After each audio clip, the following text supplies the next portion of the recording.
Now let's divide rational expressions or fractions. Let's see if you remember.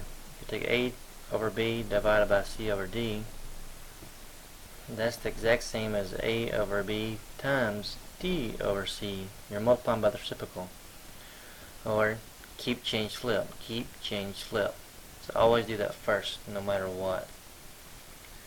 So now, and then we'll factor if we need to, and then we'll cancel. So in other words, we're going to turn these into multiplication problems and use the exact same process as if it were multiplication. So we have division. Let's do keep, change, flip. I'm going to keep the x plus 4 over x minus 5. I'm going to change the division to multiplication and flip the x plus 4 over x plus 3 to x plus 3 over x plus 4. Anything cancel? Yep, x plus 4's do. No other factors will cancel. Can't cancel terms. So my answer is x plus 3 on the top, x minus 5 on the bottom. Now let's do a scary one.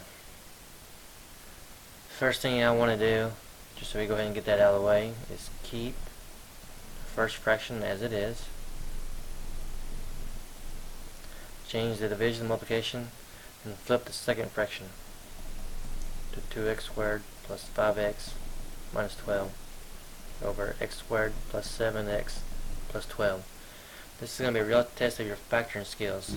Can't cancel what we have. We can't cancel until we factor first. Make sure you factor first. We can only cancel factors and not terms. Just take one at a time. See this x squared plus 3x? What do you see that they both have? They both have an x. I always look for a common factor first, and they happen to both have an x in common. When you divide each of those by an x, if you want to, put a little x beside those. Cancel, cancel. You got x there. Those x's cancel. It leaves x plus 3. I'm just factoring when I did that. Don't think I'm canceling. I'm not. I'm factoring. Now look at the bottom here. You don't see a GCF in all three terms. Can't do grouping because it's not 4 terms. Now, I do have a trinomial with an x squared, and I do have a number in front. I could do the grouping method, but I'm not going to. And the reason why, because the 4 and the 9, the first and the last, are special numbers. 4 is the square of 2, and 9 is the square of 3. Anytime I have those, I'm going to check and see if this is a perfect square trinomial. If it is, then it's going to make the factoring a lot easier. What I mean by perfect square trinomial, if I were to take the 2 times the 3, which is 6, and double it, if I get the 12, then it's a perfect square trinomial, and I can just use the 2 and the 3 as they are. And lo and behold, 2 times 3 is 6, and when you double the 6, you do get 12. So I'm going to factor like I would reverse FOIL. 2 sets of parentheses. What times what is 4x squared? 2x and 2x. What times what is 9? 3 and 3. Don't write down what you're thinking. Write down what the answer should be. And what times what's a negative? My bad. What times what's a positive that adds up to a negative? Now, to be a positive, when you're multiplying, it's going to have the same signs. Since that's a negative, they both got to be a negative. And if you want to check it, you just do the 2x times the negative 3 for the outers, which is negative 6x. And negative 3 times 2x on the inners, which is a negative 6x also. And negative 6x plus negative 6x is negative 12x. Now what always happen? This is called a perfect square trinomial. That's how it's factored. Check it. What squared, doubled. You multiply them together. Double should give you the middle term. Otherwise, you may have to use the AC method. For example, see this 2x squared plus 5x minus 12 doesn't have a common factor. Doesn't have 4 terms.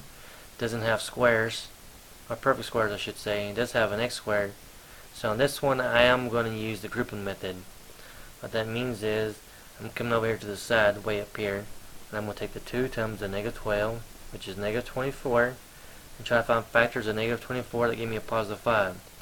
Now if I try 1 and 12, or 1 and 24, I can't get a 5. 2 and 12, nope, can't get a 5. 3 and 8, yes I can. I want a positive 5, so that'll be negative 3 plus 8. What that means is, I'm going to rewrite the 2x squared plus 5x minus 12 as 2x squared minus 3x plus 8x minus 12. I'm going to factor by grouping. The first two have an x in common.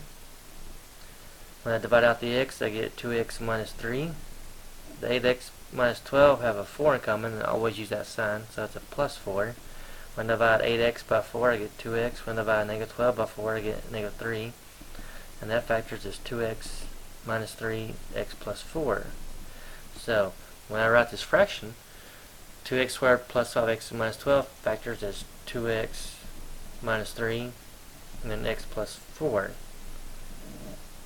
Now the x squared plus 7x plus 12 doesn't have a GCF, doesn't have 4 terms, but it has an x squared term with nothing in front besides 1, so I'm going to go straight to the full method.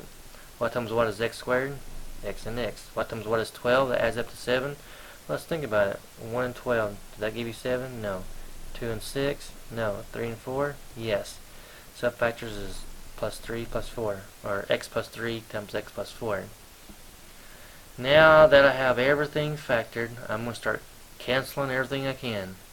These x plus 4's cancel. These x plus 3's cancel. The 2x minus 3's cancel. Can't cancel these x's because that x is connected to a term, so I can't cancel that. So I write down what's left. X on top, 2x minus 3 on the bottom, and I am finally finished. Welcome to the world of rationalizing or dividing rational expressions.